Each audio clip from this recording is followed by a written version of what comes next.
introduce themselves. Obviously, I'm Councillor Kevin Guy, I'm leader of the council, and we'll go around the room. Councillor Warren, please. Councillor Sarah Warren, Deputy Leader and Cabinet Lead for Climate Emergency and Sustainable Transport. Great. Councillor Romero.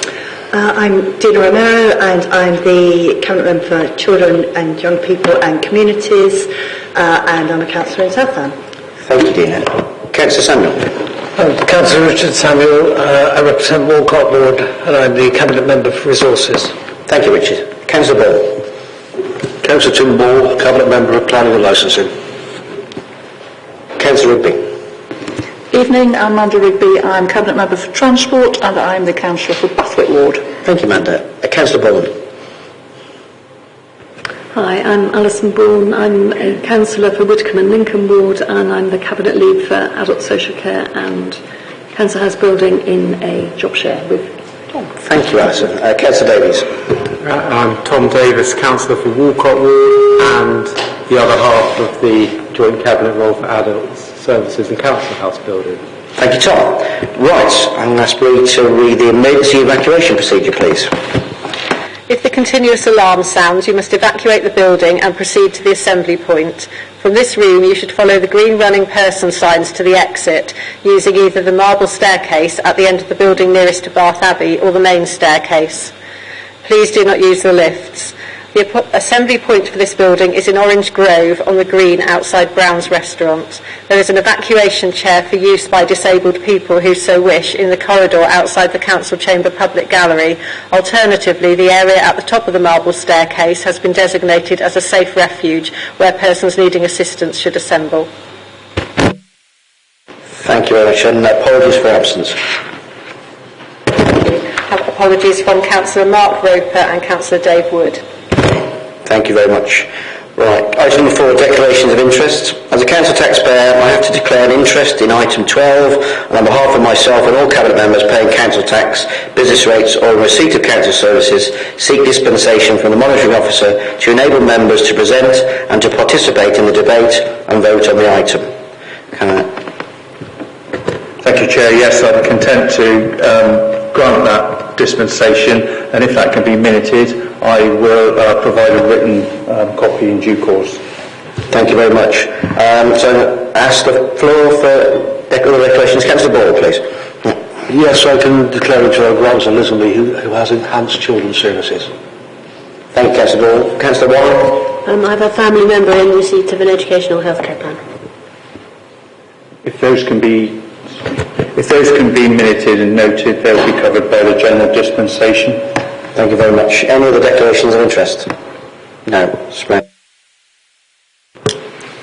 I'll move on to urgent businesses. Okay, right. So, the budget is one of the most important decisions that councillors have to take, and I'd like to start by thanking Councillor Samuel and his officers for all their hard work in delivering an extremely ambitious and prudent budget, which goes alongside 3 years of Lib Dems balancing the books compared to Conservatives' inability to balance the books when the sun was shining.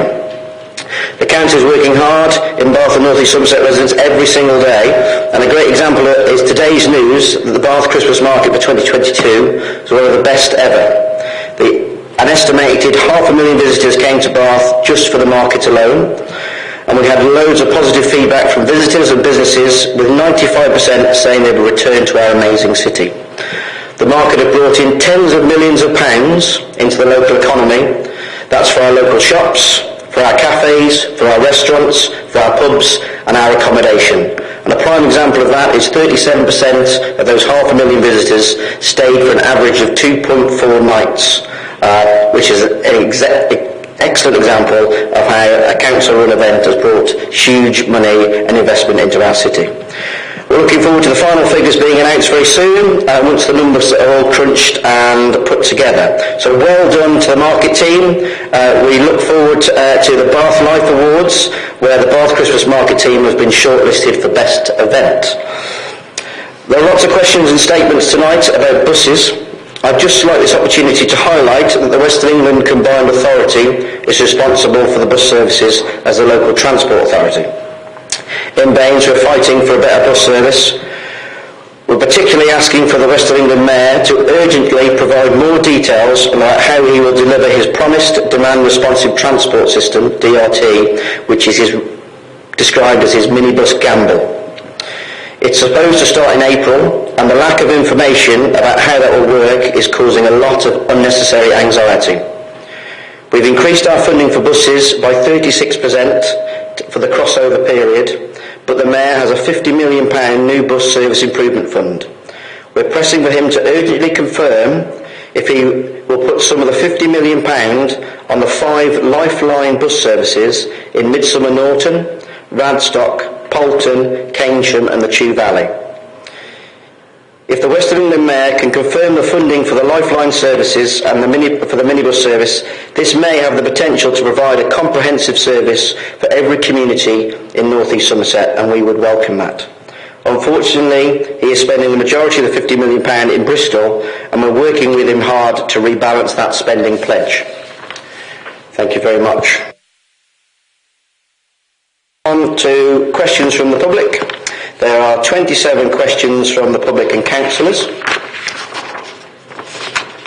and each councillor may ask a maximum of 2 supplementary questions.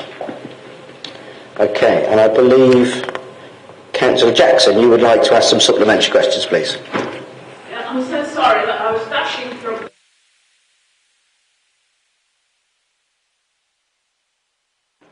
Not a problem. Take a seat, take your time. Because I had a 25-minute wait in the Commons. But thank you very much for giving me the opportunity to ask the supplementary.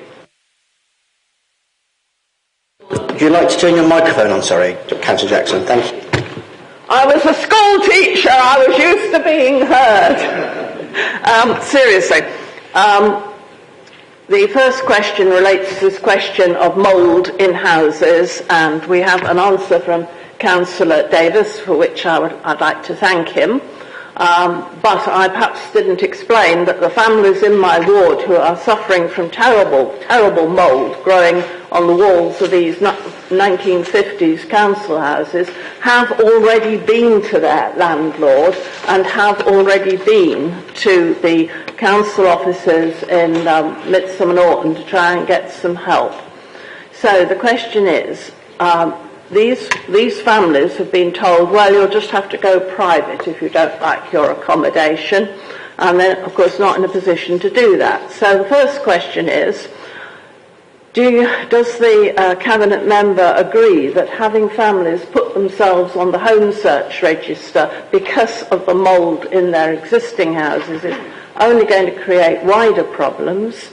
And related to this is the question, is it not better to repair and refurbish and make these houses safe and hygienic, rather than have the situation that we had with Walnut Buildings in Radstock, which had to be demolished because the mould got so bad? So that's my... Thank you, Councillor. Councillor Davis, would you like to respond? Yeah, if I could. Councillor Jackson, thank you not only for providing further context about the particular questions, but also for continuing to raise this incredibly difficult and important issue that you do. If you don't mind, I'm going to extend my response by coming back to you and writing in 5 working days with a more comprehensive response. But thank you for continuing to raise this. Would you like some photographs? Yes, please. Yes, thank you. And you've got a second supplementary question or not? Oh, yes, please, yes. If I may. Going on to question M2, as I read the SPD, I thought that it was a supplementary planning document with the same kind of status as any policy document, and it was a matter, enforcement was a matter that came up yesterday at the Planning Committee when Councillors Hunsell and McPhee thought that enforcement should have been applied to this particular application, and clearly they had read this, I think, the same way as me. Now, my supplementary question, though, is a bit, focused. There's a situation in one of the roads in my ward where 6 trees are sliding off the batch, and we've tried to get some help from the council to deal with these trees, would you investigate with your would you instruct the officers to investigate and take further action before one of these trees crashes down on a sheltered bungalow? Again, a very good question. Councillor Davis, would you like to respond to that, or we'll have 5 working days? It's probably not really directed at you, is it? It's probably Sarah. Oh, Tim. Yeah, no, sorry, Tom. Tim. Councillor Ball. The answer to the question is yes. Yeah. Splendid. Thank you very much. Not a problem, Councillor. Thank you very much for your supplementary questions. Okay, we'll move on to item number 7, which is statements and petitions from the general public and councillors. And we're starting off with Miss Page. Is Miss Page here? No? Okay, we'll note that question and it will be put in the minutes accordingly. Okay, so we'll move on to second speaker, which is Mr. Hodgson. Mr. Hodgson, would you like to come and take the hot seat? Yeah.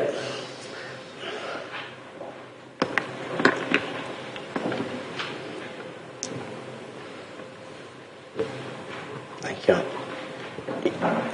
You have...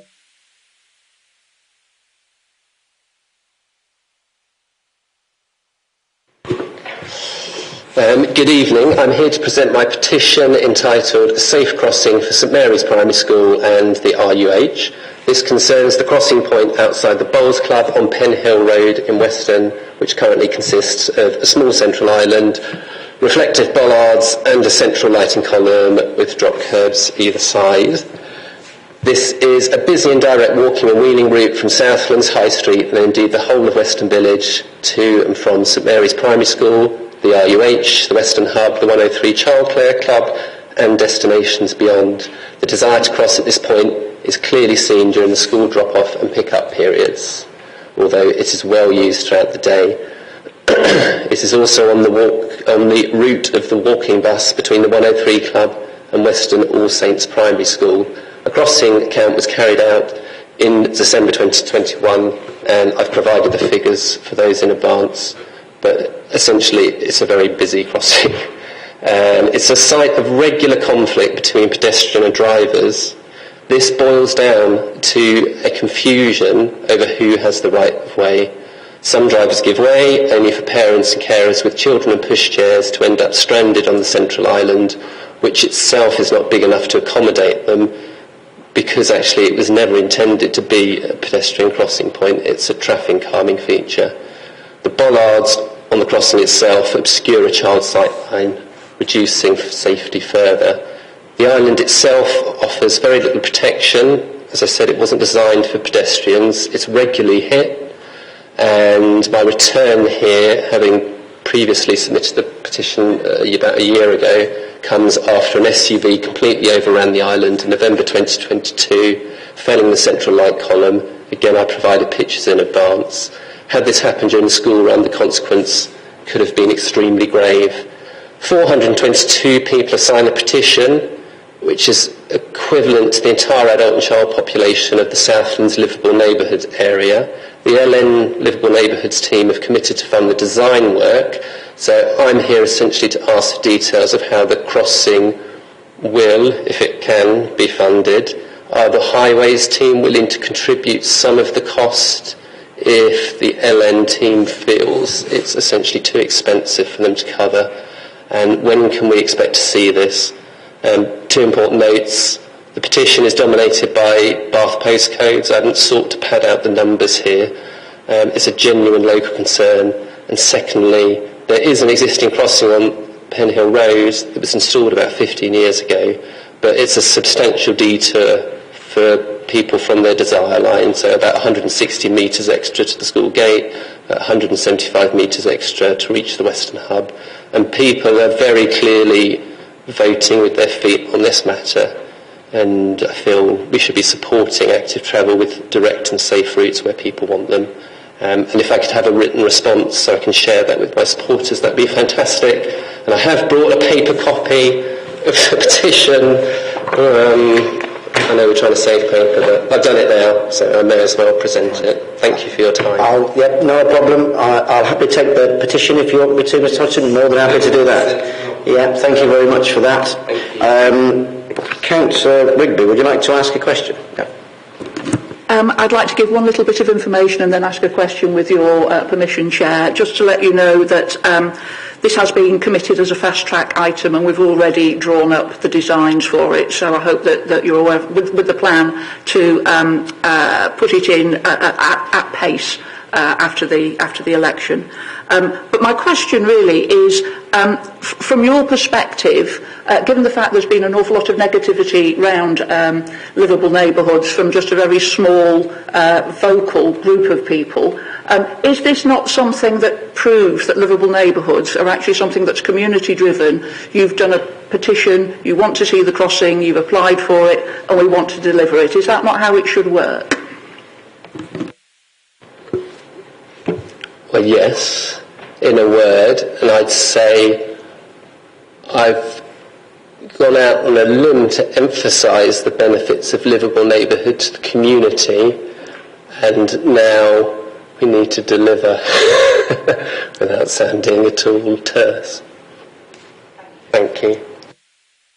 So thank you for your time, thank you for the petition. Thank you. Okay, we'll move on to Miss Head, is that right? Yeah. Hi, thank you. I'm Jackie Head. I'm here representing Chew Valley Area Forum Climate and Nature Emergency Sustainable Transport Group, a bit of a mouthful, but we've been working with Baines and Wecker for about a year and a half now, trying to improve transport services in the Chew Valley. We're really grateful for the amount of input we've had from officers and councillors within the council. And we're particularly grateful that you're lobbying so hard for those routes that were grown up through the community. You know the evidence base beneath them and the need for them. And we really hope you're successful. However, if you're not successful, DRT, which has the potential, huge potential for decarbonising the transport system of the Chew Valley, DRT may falter if there is no spinal route through the Chew Valley. The removal of services means that there will be no public transport services within the Chew Valley. Just let that sink in for a minute. No buses whatsoever in the Chew Valley.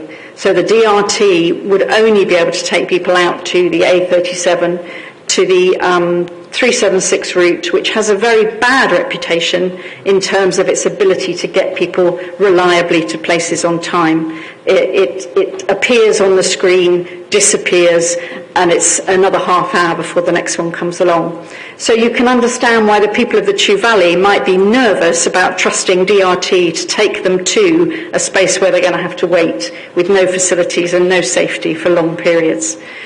Whereas if the other services don't come through, if you were to save the 672, if you were to make that a more viable service by running it more often, then our belief is that you could combine it with DRT and begin to really enable that shift to public transport and to decarbonisation. It's a key moment in time.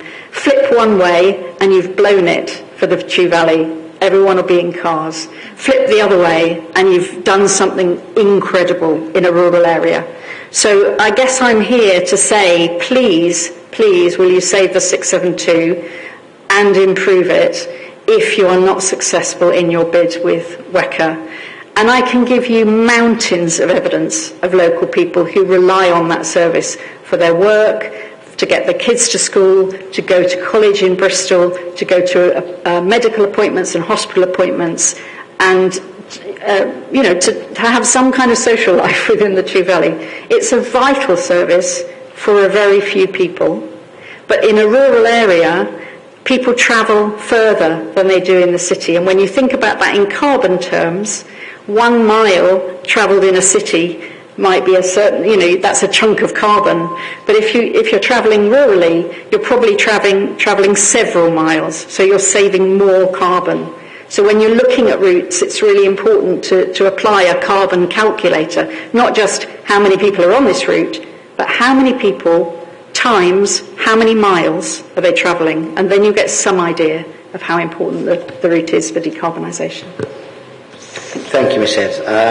I couldn't agree with you more, to be honest. But I'm going to ask Councillor Warren if you'd like to ask a question. Thank you, Jackie. I just wondered whether whether you would agree with us that the bus industry nationally is broken and that our most vulnerable residents are caught in the middle. And whether you would support our pleas to the Mayor to provide all of the services in North East Somerset that his officers have advised him are necessary. Yeah, I'm completely behind you, and I have been lobbying the Mayor myself. I think, has his own arguments for why he believes it's difficult to do, but I still think he should do it. Thank you very much, and thank you for your time. Right, we'll move on to Mr. Downey. Mr. Downey here? Yes, Mr. Downey, please come down. Okay.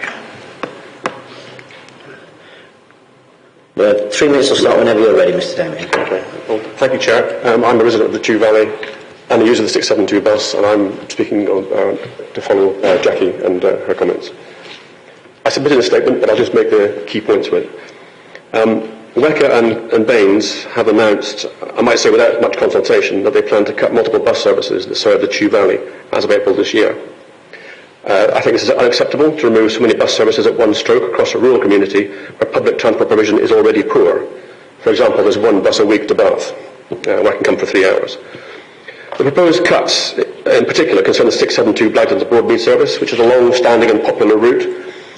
It's my only public transport route to Bristol from the Chew Valley. It's been cut back in the past and now only operates the most basic service.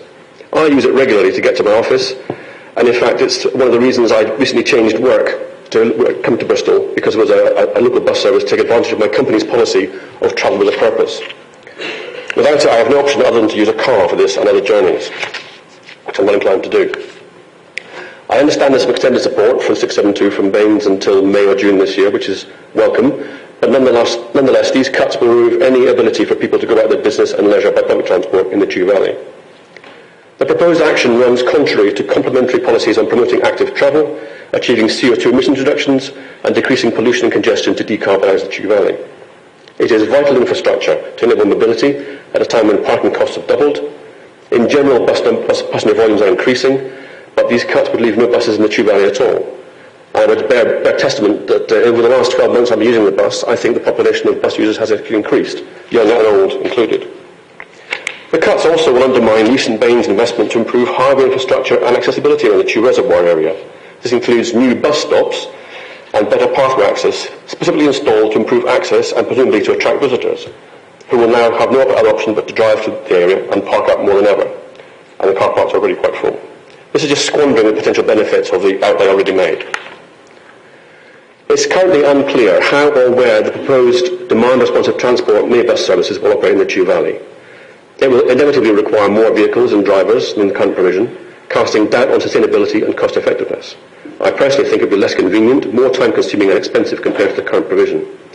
Hence, it's unattractive and probably going to be unworkable. On fares, it's unclear to me why the £2 fare cap was applied to this route. It seems to be you making an argument for the reduction of the service by showing that there's no revenue there. There's quite reasonable cost before this cut was, or this new fare system was put in place. It's hard for the operators to justify for fare revenue and requires higher subsidy. In summary, the proposed cuts being made without proper consultation or public information, and without the identification of comparable or improved alternatives. These bus services are crucial in connecting isolated communities and persuading drivers to use public transport instead. As I mentioned, the last 12 to 18 months I would say that usage has increased. The intended plan to leave rural areas with zero bus services is short-term, in my view irresponsible, and creates undue uncertainty and is unacceptable. It represents very poor value for money for the taxes we pay. I expect more concerted endeavour from WECA and Baines to secure government support for bus services under threat, and I urge WECA and Baines to reconsider this decision, and I expect better news on what actions are proposed to take to ensure the continuity of these vital services for outlying districts beyond April 23. Thank you very much, Mr. Downey. Councillor Warren, would you like to ask Mr. Downey a question? I suppose I just wonder whether you're aware, Mr. Downey, that West of England Combined Authority is the transport authority and it has £50 million to spend on new bus services. And would you support our efforts to persuade the Mayor to spend that money, some of that money, on the services in Chew Valley that his officers have advised him are required, and to hand over information as fast as possible about how the new demand responsive transport service will work? Thank you. I would wholeheartedly support that. In fact, I contacted the Mayor on reading of the announcement in the Chew Valley Gazette immediately. And only received a reply last night, in fact. A very bland reply, might I say. I've since learned this evening and travelling here that the money available is perhaps earmarked for innovative bus services rather than maintaining existing bus services. So there might be an argument to be had there. But I'm certainly happy to support the campaign. Thank you very much for your time, Mr. Downing. Thank you. Right. Mr. Wedgwood's not here, is he? No. Okay, we'll move on. Note his speech. Okay. Councillor Stevenson McGaul, please.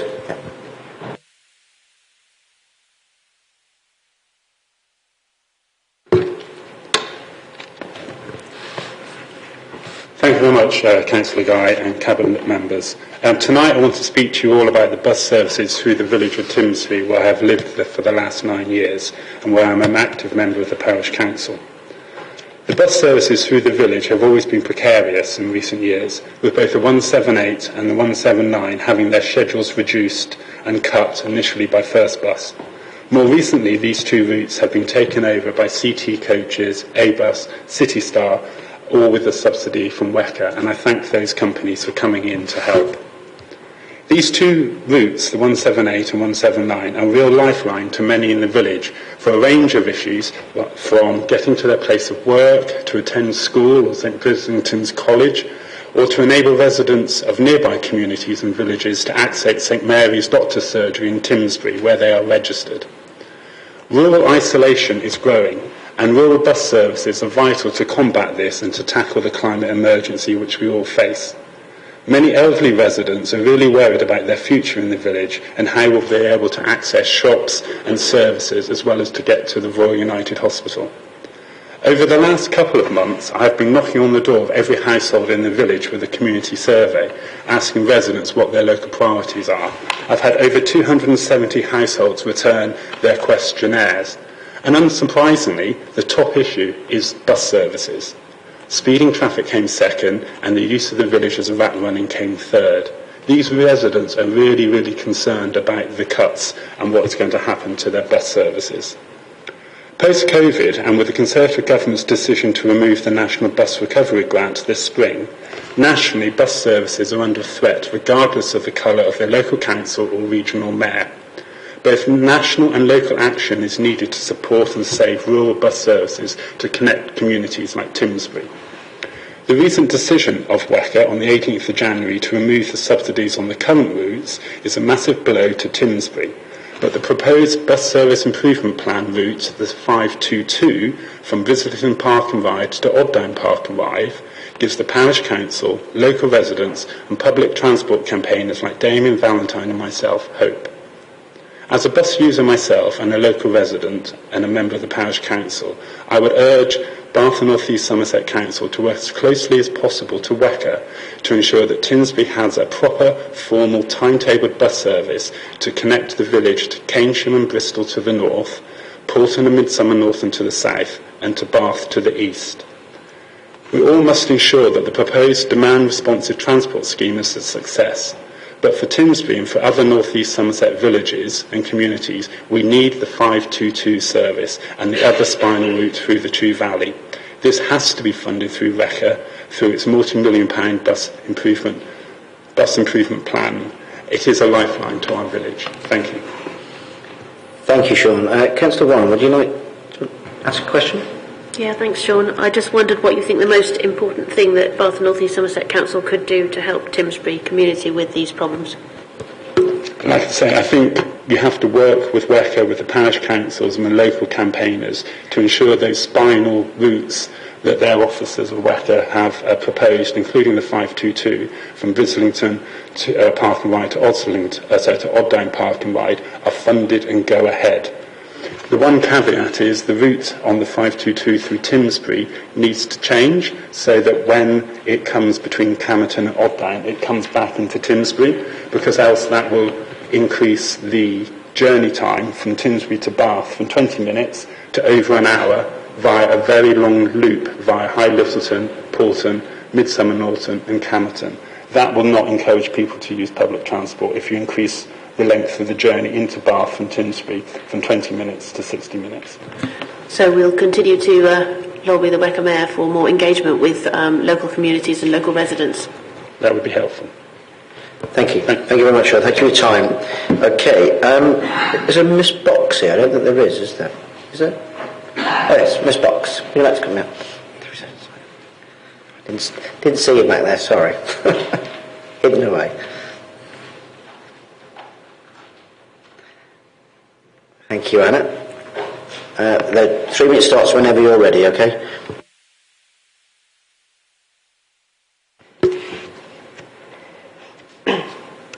Cabinet, I am here today to lobby you on the issue of dangerous rural roads and the action our council can take against this.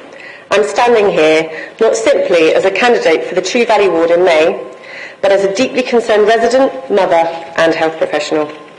2 weeks ago, a child was knocked down by a speeding vehicle when he was making his way to school in the village of Chew Stoke, whilst on the footpath, no less.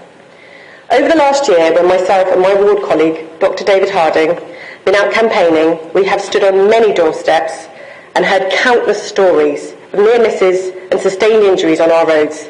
It's simply not good enough. I am sure we can all agree that this is an issue which is hugely complex, but I will give you a start of what I see as a small solution. The idea I put to you today is to change your algorithm on how you allocate money for road safety across the council. Rural roads are statistically more dangerous, and yet urban environments get more funding as they have more people. I propose that rural communities should have a different variability factor to improve equity in our communities.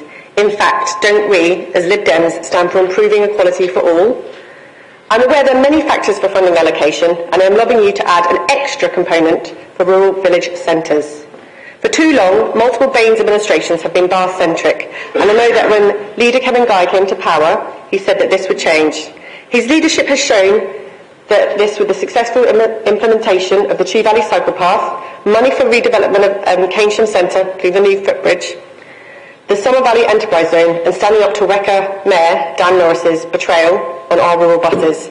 But we can build on this positivity with changing our funding parameters, thus continue to prove to the people of North East Somerset that the council care about them too.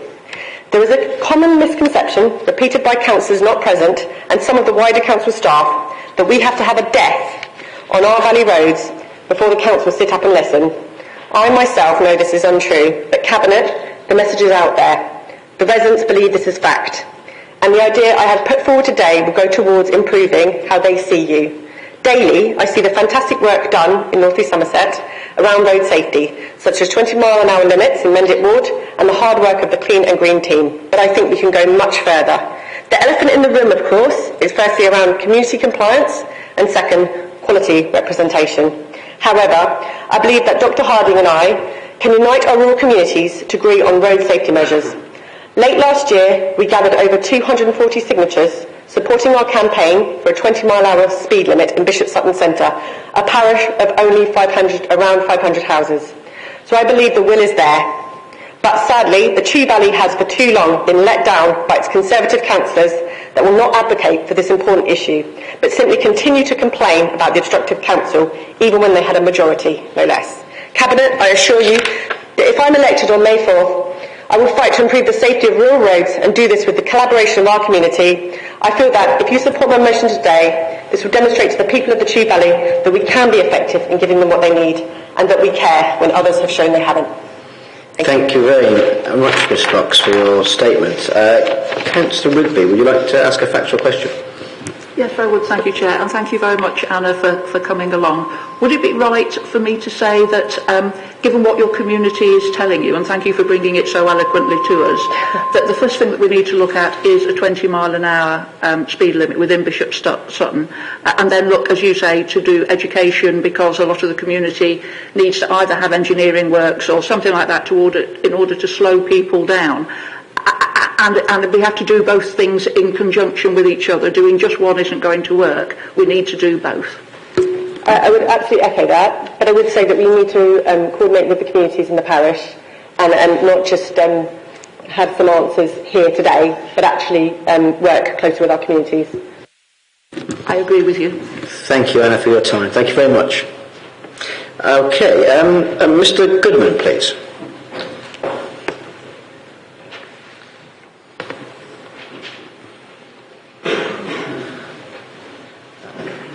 The 3 minutes will start when you're ready, Mr. Goodman, but before you start, I'd like to congratulate your son on his MBE. I rarely speak about my family because that side of my life is precious to me, but the events of this week cannot go without mention. My son, who is a major in the Royal Artillery, was presented with an MBE by the King for his work on unmanned aircraft. You may ask, what is this to do with the city, even though he's a true Bathonian who grew up and was schooled in this great city of ours? Well, how immensely sad that I've learned that Bain's Cabinet have taken £27,000 out of next year's budget for what is the most important event of the year, that is Remembrance Day. Of course, you will say that's not the case, because it is still going ahead. That may well be true, but only after the Charter Trustees were given an ultimatum, pay up or it doesn't happen. It is appalling that you as a Cabinet can agree to a budget cut and pass the buck to the Charter Trustee. Pure cowardice. However, the Charter Trustees are complicit in this decision because they should have rejected these bullying techniques and told you as a Cabinet to take on the financial responsibility. Each and every one of the trustees should have the moral conviction to simply say no. What does this decision show to those who have given their lives to this country, or those who, like my son, who served the King, not knowing what lies before them, but prepared to put their lives in danger for all of us? It has always been the financial responsibility of Baines to pay for the civic event. No other administration, as far as I'm aware, has ever, for any political reason, cut this. Will councillors here tonight from North East Somerset, of course if they get elected, expect to get an invitation to next year's? I hope they don't. I can assure Cabinet members in Bath that residents are appalled by this decision. Just ask them. You are letting down the armed forces, both those who serve and those who have gone before them. There are other ways of cutting or increasing funding to reinstate the money in this budget. Any Bath councillor who votes for this cut and passes on the responsibility to the mayoralty will be held accountable by the electorate at future elections.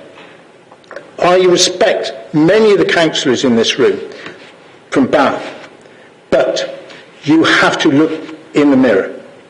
This is clearly the thin end of the wedge, and it's now common knowledge that discussions are taking place to see what other financial responsibilities can be passed on to the residents of Bath.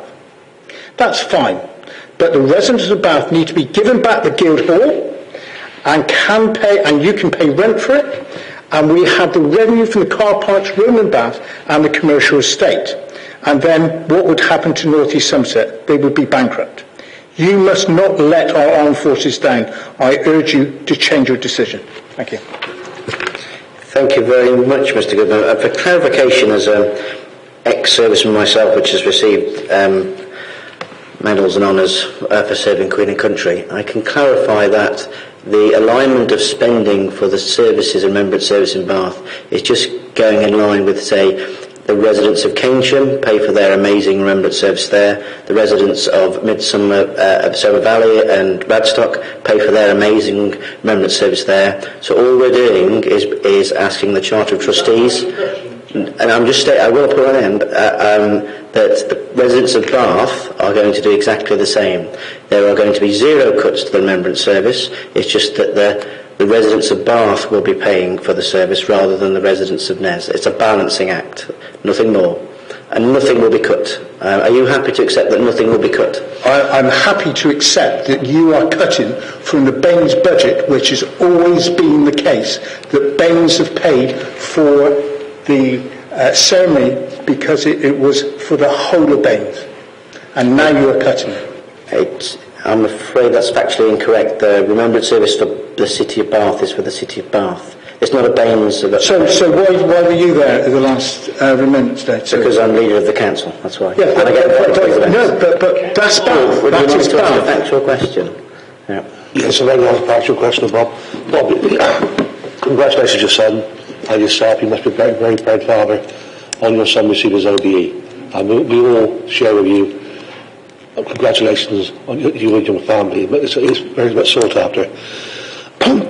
Are you aware, Bob, that discussions took place between myself and some Armed Forces military and the British Legion regarding the ceremonies that take place, and that we were trying to achieve a consensus of how they were happy to see the ongoing remembrance service take place, and depicting what they wanted. A second part of the question, would you be happy to meet me over coffee to discuss this issue further? Firstly, I am aware, but that has nothing to do with the fact that this has been cut from the Baines budget, and the residents of Bath are now paying, from what I understand, every resident or household will be paying £1 extra, so that Bath has to take on the responsibility of Remembrance Day, and I find that appalling. And yes, at any time, I'm very happy to have a coffee with you, as long as you're paying. Thank you, Mr. Goodman. Okay, moving on. Councillor May, please.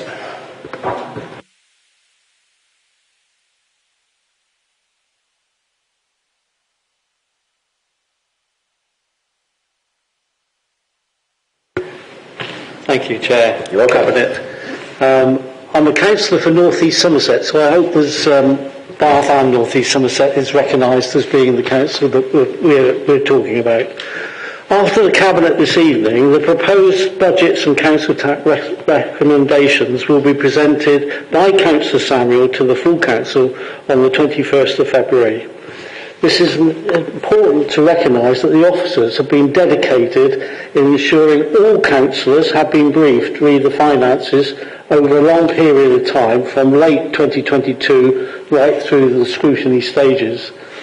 There is no doubt these times are hard for our communities, and the National Conservative Government has in effect imposed a 5% increase on all caring social councils. They have removed support and increased demands, so the Baines budget is a fair way to balance the adult and children's health and care needs with other services. The pandemic and asylum seekers have placed enormous pressures on children's services. Baines is quite a small unitary authority, so that places other services under even more scrutiny and pressure as well. The Council has a legal duty to set a balanced budget every year, and the Section 151 officer, Andy at the back of the room, has to agree to that for it to be legal. For the Chief Executive down, the officers of Baines have worked diligently, and I admire their dedication. Thank you. Cabinet, to get to this situation is not a short process, because it has been about long-term management of complex budgets and pressures over the whole administration. I will be supporting the proposals at the Council. Some additional facts that I've picked up as a North East Somerset councillor. Last year, this administration has spent something like £111 million capital money in Bath, and the previous administration spent £59 million. That's nearly double that has been spent on the community of Bath. Businesses are still keen to come within the city, and in the last 12 months we've signed on 27 new tenants into our commercial properties, increasing our income by £852,000. That's new income that we've been getting. And the other thing is that the city, as we've all seen if we've turned on our television, is very popular in terms of the commercial filming in the city, and that's pulled in something like £1.33 million into the local community. It's a city to be proud of, and I'm proud of it, even as the North East Somerset Councillor Chair. Thank you. Thank you very much. Okay. Was Councillor Salmon to pass group? No. Thank you very much for your time, Councillor. I really appreciate that. Thank you. Councillor Jackson, please. Thank you very much, Chair. I have to say, though, I'm almost too mortified to speak because you omitted the Remembrance Sunday and Remembrance Day celebrations in Westfield. I apologise to all the people in Westfield. I even missed out my own bit, Barthampton, Bath East, and they all have separate ones as well. I could have gone through all the villages that cover the cost of their own remembrance services, but thank you for pointing that out, yes. All voluntary. Yeah. And similarly, of course, this is headed as if it were just what I'm going to say just applied to Bath. Bath and RE, it says in the heading, but actually I'm talking about the whole authority, which is covered by Baines, and also we work extremely closely with Bristol and with Hackney in London, who share our syllabus and have taken over from Baines much of what we do. So that's the first point, that this is Baines-wide, and of course it applies to the whole of the Baines budget. What I'm asking for, namely that the cut of £5,000 should be reinstated. And I'm sorry I set the homework rather late, but I have emailed you with the budget, with the cut restored, to indicate what we could do if we had this money put back in the budget for the Select Advisory Council on Religious Education. You'll see, of course, that I have already slipped into the mode of being an RE teacher, as I once was, and a trainer of religious education teachers and ministers. And I would like to ask you to put up your hands if you had good RE teaching and experienced meaningful spiritual awareness and development, or had gained proper insights into other world faiths, ethics and humanism. Our children have suffered a great deal because of COVID-19 restrictions and other turbulence. They worry about climate change and the environment. They want to know why evil happens, like the invasion of Ukraine, and why do so many people suffer as a consequence of the earthquake in Turkey and Syria. The Holocaust is in some ways beyond our imagination, although I'm sure we've all been observing the commemoration last month. But this morning, what really made me think it's important to come along and ask for this cut to be restored in the RE budget, a charity has reported today that they get referred to them 100 cases a week of anti-Semitism, of whatever it is, on whatever level, but usually abuse against Jewish people among us. And that, I think, should make us aware of just how important religious education is. There's also a debate this morning about the Shawcross report, which into the Respect programme, which there's controversy about its orientation and what it should be doing in respect to extremist views in Islam. And the question is, of course, what can be done about this situation? And I suspect that if you were handed a brief right now and asked to go and teach British values, you would find it very difficult. And the importance of having a worldview which doesn't condone any sort of violence on the basis of a person's creed, caste or race, you would struggle. Training teachers is vitally important, and if we can get this cut restored, we can deliver better teachers, bearing in mind, of course, that there's a 29% shortfall of specialist teachers in this area. So, the other great, if I might just continue for half a minute, please.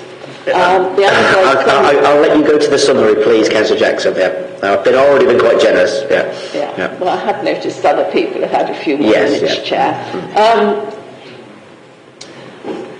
The point about an agreed syllabus, which is compiled and monitored by the SACRE, is that it can be tailored to local needs. So in Derby, my son's learned a lot about Sikhism because there's a large Sikh population there. We would like to use some of this enhanced money, if we can get it, to develop a module on black religious experience. And because of our local connection with the Emperor Haile Selassie, and develop it off in that way. So what I'm asking for, basically, is please give us the money back. We will use it very well. We will improve RE in this area, and hopefully more schools will be like St Julian's in Wellow, which has just received a national award for its excellent RE teaching. Thank you, Councillor Jackson. I was very generous with my timing there. Councillor Samuel. Thank you, Chair. Well, I'm not actually aware that there is any cut. I've just looked at the savings annex. There is no cut to the SACRE budget. I understand this was raised at scrutiny panel, and I'm quite happy to investigate this further and come back to you directly, but I'm not aware that there is no cut in the budget papers tonight, and there never has been actually in the whole process of developing the budget. So I'm not quite sure where this cut has come from, which I imagine anyway could be contained within the overall education budget. But we will look into it and I will come back to you. Thank you very much. It's worth it.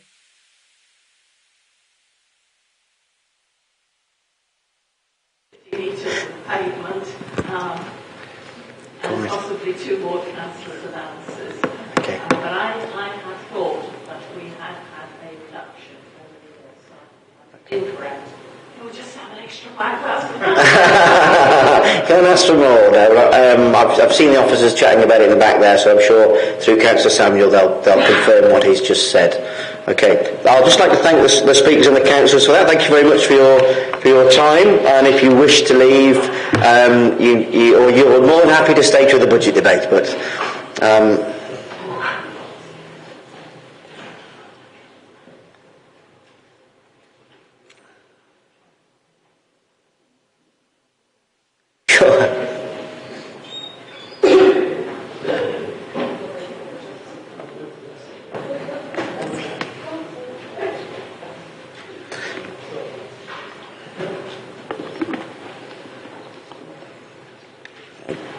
Okay, I'll go to item 8, which is minutes of the previous meeting of the 10th of November. Can I have a show of hands, even though Councillor Samuel is mobile, that they are a true reflection, please? Happy with that? Yeah. Richard's raised his glass of water. That's great. I'll sign them now. Thank you very much. Okay, right. So item number 9, consideration single member items from the Cabinet. There are none for item number 9. Okay. Right, item number 10, consideration of matters referred to by policy development scrutiny bodies. I believe Councillor Warrington has given her apologies as chair of the corporate PDS panel, so her comments are for noting. Is that correct? Right. Yep. Thank you very much. We'll move on to item number 11.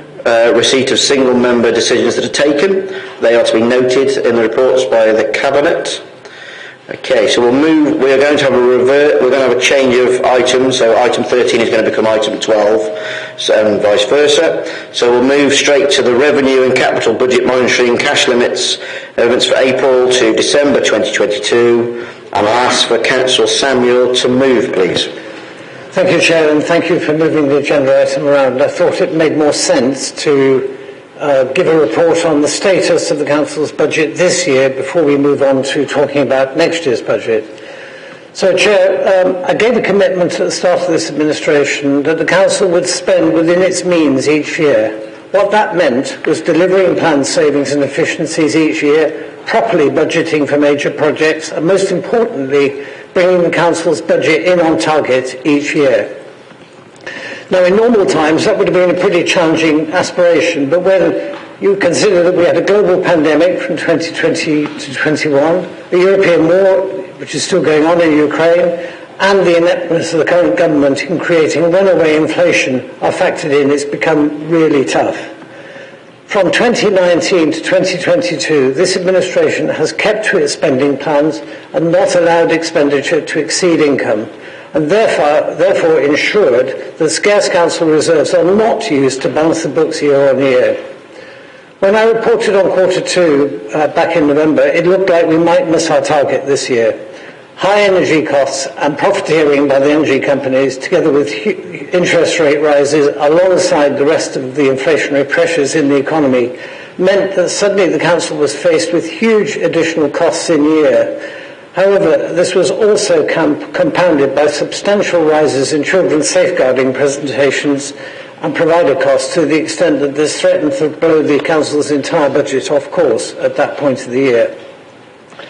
However, I am pleased to note that the situation at the end of Q3 has dramatically improved, so that we are now projecting an overspend at year end of 1.5 million, and I am confident this will reduce further this year, although I do not expect the budget to be in credit or in surplus at the year end. I think that would be too far a stretch, but I think the position will improve.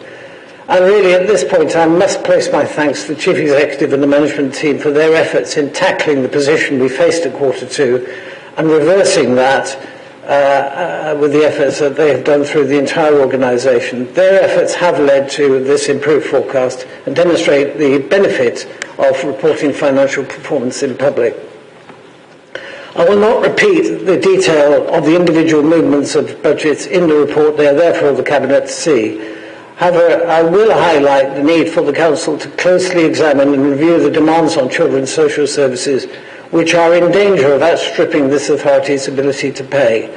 This is a national problem affecting all upper-tier councils, and I am sorry to say that our so-called government has only partially taken notice of the pleas from the sector to address the huge funding shortfall, which was noted by the LGA, for example, to require an extra 1.5 billion nationally this year alone to keep pace with inflation, and 2.6 billion to actually re-inject stability into the system. Instead, the government allocated 200 million to 12 councils. This is a pathetic response. In Bath and North East Somerset, I have asked the management team to begin work urgently to examine how we can better control costs and begin to return to the better provision of early years services in the future as a key preventative measure. This will take up next to the next administration's time and energy, but it is crucial as the overruns in children's services are now an existential threat to the Council's financial ability, and we have to do something whilst protecting the need and the care of children at the same time. So it is a really big problem and a tough one that will be necessary to be tackled after May. So, Chair, with that, I move the recommendations as set out in the report. Thank you, Samuel. That's Councillor Warren to second, please. Yes, thank you. I just wanted to thank officers for all their hard work in improving the budget situation in this desperately difficult year, and I'm happy to second the report. Thank you, Councillor Warren. Move to debate on this item. There's no blip for debate. I'll move to the vote. All in favour?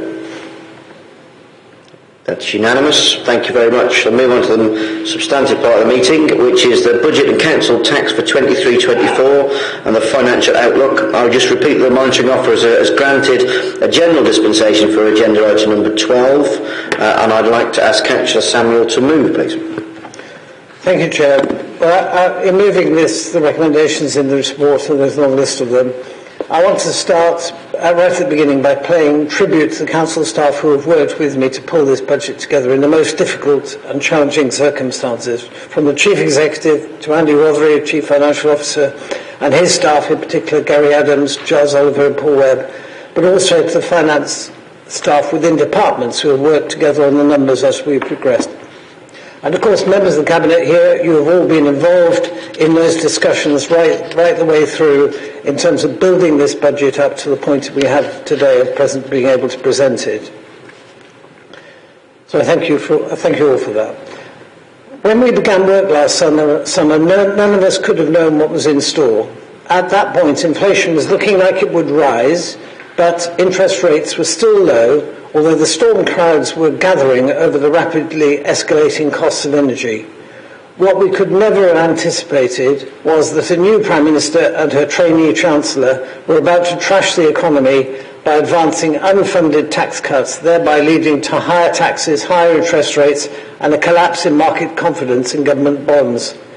Just as with Black Wednesday in 1993, the Conservative Party threw away its already tenuous claim to be the party of fiscal responsibility. These unexpected and unnecessary costs have hit the Council hard, as they have every household and business in this country, adding millions to our running costs and making the whole management of a public body much more difficult than it needed to be. Fortunately, due to the tight fiscal control we have maintained over the last 4 years, we have found ourselves in a sufficiently resilient position to be able to protect our frontline services that are so important to residents and continue to be able to invest in the high priorities for residents, such as our Clean and Green campaign, our highway and transport programmes, as well as continuing the momentum to build council housing for the first time in a generation. A wide range of initiatives across Bath and North East Somerset will benefit those areas and continue the drive to net zero, and we will hear more about that, no doubt, in due course. This year we have had to make total savings of around £14 million to balance the books and maintain our drive to improve our area. At this point, it's worth commenting on the support the Council received from the Government. As recently as 2013, we were receiving around £30 million in revenue support grant annually, and this enabled the Council to provide a range of valued services to residents. That has been chipped away by the Government to the point that this year we received £800,000. It is not unreasonable to say that the Conservative Government has removed nearly £300 million from Bath and North East Somerset residents in the last 10 years and made the Council and its taxpayers make up the difference by raising council tax and making local taxpayers pay more for the cost of social care through the social care levy. This is a con trick on an industrial scale, members, and I think I will ask you to think about that when we enter the debate.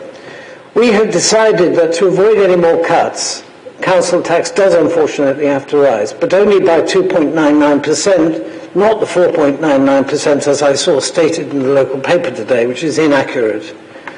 In addition, there will be a social care levy of 2%, but that, of course, does not fund general council services. It goes specifically to adults and, to some extent, children's social services, but principally for services to the elderly and vulnerable adults in our community.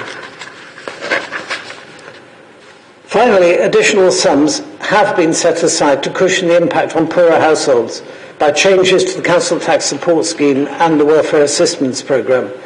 This will not go far enough. I would like to do far more than we are able to, but we have gone as far as we can within the limits of our budgets at this time. But there will be additional assistance provided to those lower income households.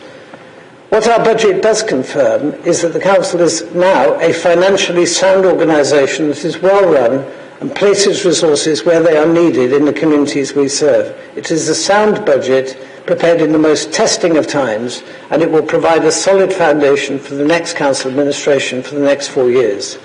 So, Chair, with that, I move the recommendations set out in the report, together with those in the supplementary paper, which I should just briefly mention, because earlier this week, Michael Gove released some more money that, strangely, he'd found down the back of his sofa, very big sofa in his department, and the paper does contain some proposals in there. We are basically, there's some extra money that's come to the Council. We are basically proposing that the Award Empowerment Fund that we've had in previous years be resurrected within some of that money. 177,000 is being recommended, and that will give each elected member £3,000 to spend within their ward over a period between May 2023 and March 2026. So I think members will welcome that because it puts money back directly in local communities, and that is contained in the supplementary paper. So when we come to vote on this, the whole is in there together. So Chair, with that I move. Thank you very much, Councillor Samuel. I'll ask Councillor Warren to second, please. Yeah, I would like to thank Councillor Samuel, Director of Finance, Andy Rothery, and the rest of the team for the incredible job they've done finding a way to balance a budget for next year that continues to reflect the administration's priorities, despite the enormous pressures of rampant inflation combined with reduced support from the Conservative government at a time of ever-increasing demands due to widening income inequalities. I read recently that although the UK is one of the richest nations in Europe, those in the UK on the lowest 10% of incomes are now poorer than the equivalent lowest income decile in most countries across the rest of Europe. That's a shocking indictment of our government and its misplaced priorities. And it's this appalling increase in poverty that increases demands on our council's budget across adults and children's social care. Alongside that, central government has imposed an increase in our regressive council tax, but I am pleased to note that in Bath and North East Somerset we aim to mitigate the effects through changes to our local council tax support scheme. I want to briefly note how pleased I am that we have found an additional £280,000, or a 36% increase in our support for supported bus services to ease the transition to the West of England Combined Authority's new demand responsive transport services that will run across North East Somerset from April, which brings Bath and North East Somerset's budget for supported bus services next year to about £1 million. I'd just like to reiterate my plea once again to the Weckham Mayor to end residents' suspense and anxiety by announcing that he will indeed spend some of his £50 million bus service improvement plan fund for new bus services on all 5 of the routes his officers advised him to procure in North East Somerset, because the uncertainty and anxiety he is currently causing residents is unfair. They are being forced to take important life decisions without knowing what public transport provision they will have access to in a couple of months' time, and that is not acceptable. I would also like to note briefly just how pleased I am that the budget for our livable neighbourhoods schemes has been maintained. These schemes will bring forward improvements to neighbourhoods which aim to make residential spaces nicer for all residents to walk, wheel and spend time in, and I'm very happy to second the proposal. Thank you very much, Councillor. I'll move to the debates. Councillor Rigby? Thank you, Chair. I obviously would like to add my thanks to Richard and all the officers for all the work that they've put into this in very challenging circumstances. And it's to all their credit that we have in front of us a budget which is balanced whilst protecting our frontline services. It has managed to pull off the task of being both pragmatic but also ambitious. Particularly for my portfolio, I'm delighted that we're investing in our highways infrastructure to benefit everybody, that is car drivers, cyclists, pedestrians, in fact all users. The network is always an evolving organism, needing both maintenance funding and additional engineering works to make it continue to be fit for purpose. We have a one-off extra £1 million investment which we are funding out of the CAS funds to look at the very, very long list of transport improvement fund requests that we have in front of us. As my colleague Councillor Warren mentioned, we protected the livable neighbourhoods budget, and a lot of the funding from transport programmes now comes externally, and they do have many conditions attached.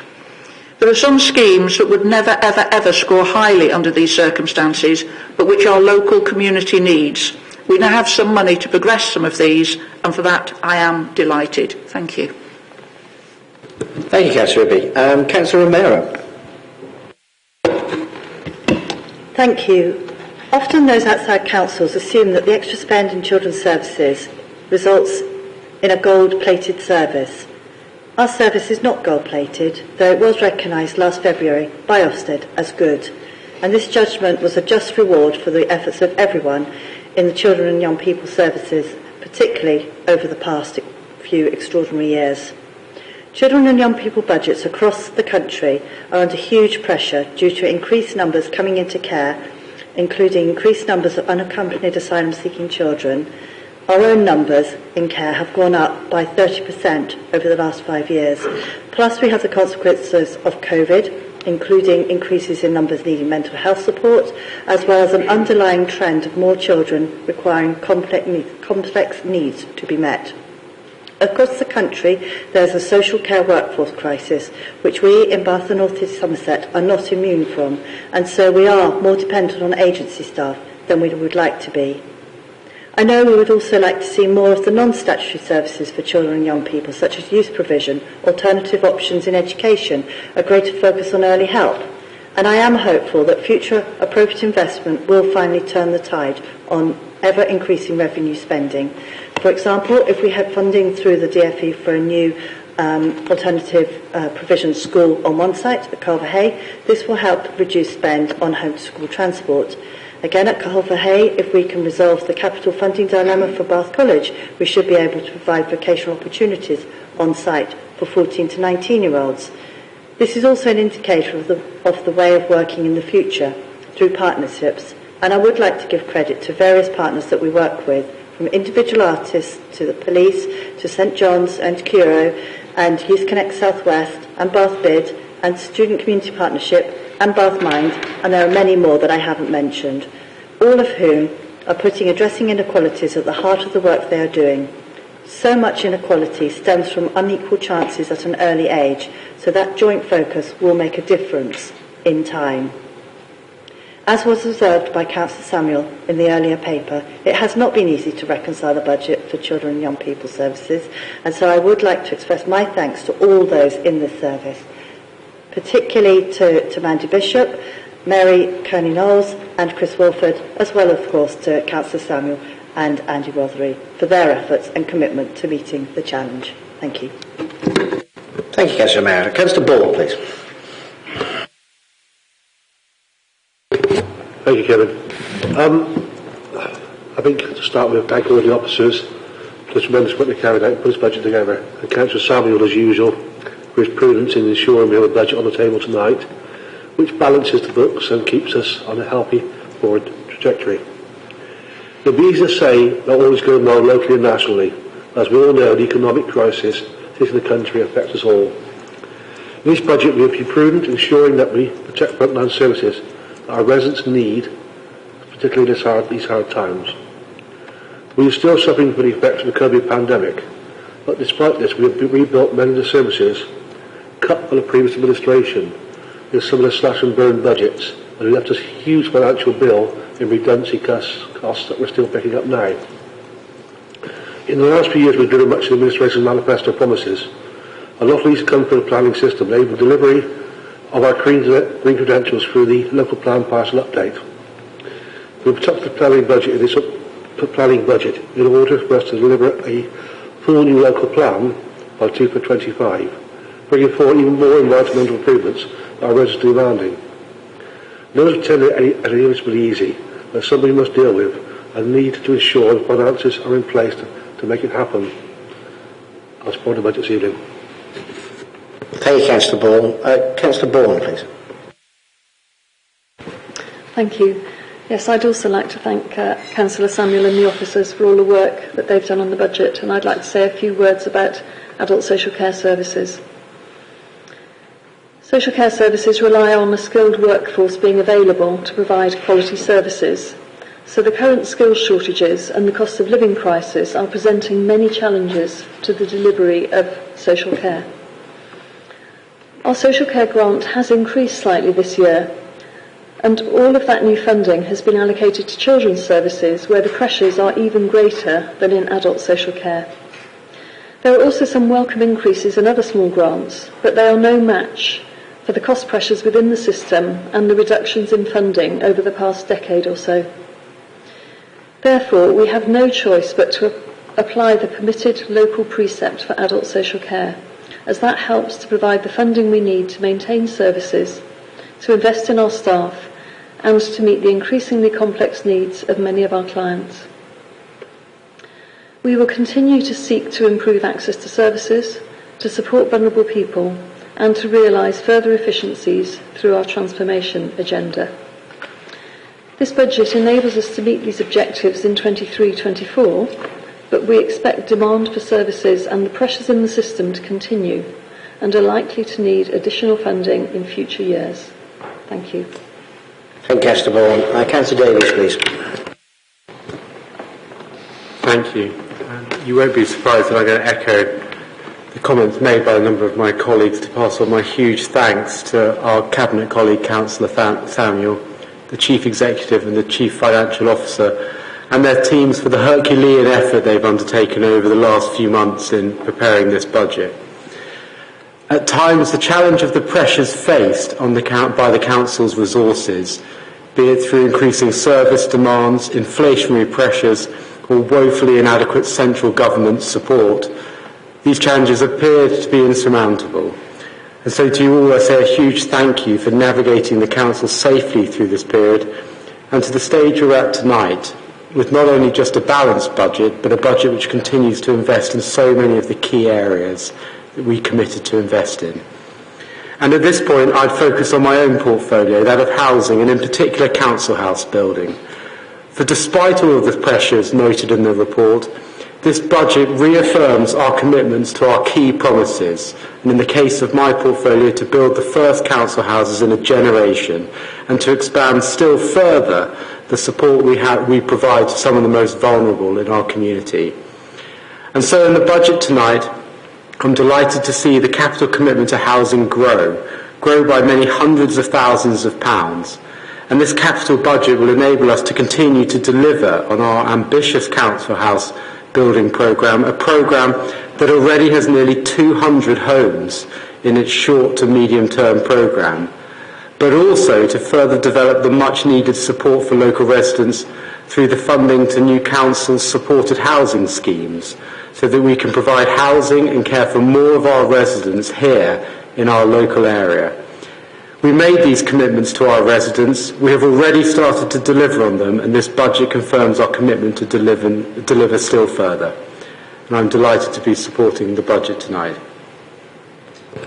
Thank you, Councillor Davies. I've already mentioned my personal thanks, but on behalf of the entire Cabinet, I would like to thank Councillor Samuel, Chief Executive, Andy Rothery and his team for putting together a very ambitious and prudent budget. So thank you very much from the whole Cabinet. So I'd like to move to... Oh, do you would like to sum up, Councillor Samuel? Yeah. I would, Chair. Yes. Yes, thank you. But I will be brief. So this budget has no redundancies, no staff cuts, no overstated savings, no projects that are underfunded. What it does contain is a budget of ambition that is matched by resources that enables continuing investment, as several Cabinet members have said. The choice in May is quite clear. A Liberal Democrat administration that invests in our area, or the chaos of a Conservative council with its government that is missing in action, with its wasted projects. The east of Bath Park and Ride comes to mind, the Bath Library debacle, the redundancy of 600 staff, the general economic and financial chaos that was created while the Conservatives were in power. That's the clear choice, and that's the clear choice that should be put to residents in May, and I hope they will make the right decision. What we can say is the Council is financially stable, and it didn't happen by accident. So, Chair, with that I move. Thank you very much, Councillor Samuel. I'll move to the vote then. All in favour? That is unanimous. Thank you very much.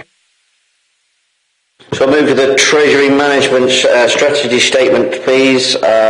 Councillor Samuel to propose. That's me again. Yes, so Chair, this report, as members will know, the Treasury Strategy is something the Council has to produce that relates to the management of its investments and its borrowing, and that is the Treasury Management Strategy. There has been some change this year because the CITFA code has changed, and we follow the CITFA code, and consequential on what has been happening in the economy, there are some changes to indicators, so there are some revisions to the policy that reflect that. It also brings up our investment approach up to date in the light of those market movements as well, because as everybody will have noticed, interest rates are rather higher than they were 12 months ago. So really the report is an update report ahead of presentation to Council for approval, And I don't think I want to say any more than that at this point, so I would just move the recommendations set out in the report. Thank you, Councillor. Councillor Davies, to second. Thank you, Chair. I'm very happy to second the report. Thank you very much. For debate, nobody wishes to talk. Move to the vote. All in favour? That is unanimous. Thank you very much. Move to the last item of the evening, please, which is performance report for the 31st December 2022. Councillor Samuel to propose, please. Thank you, Chair. This is the regular report that we have, and this is the report on performance to the end of Q3. I have nothing to add to the recommendations in the report and the information provided by officers, which, as ever, is thorough and comprehensive. Thank you very much. Councillor Davies, to second, please.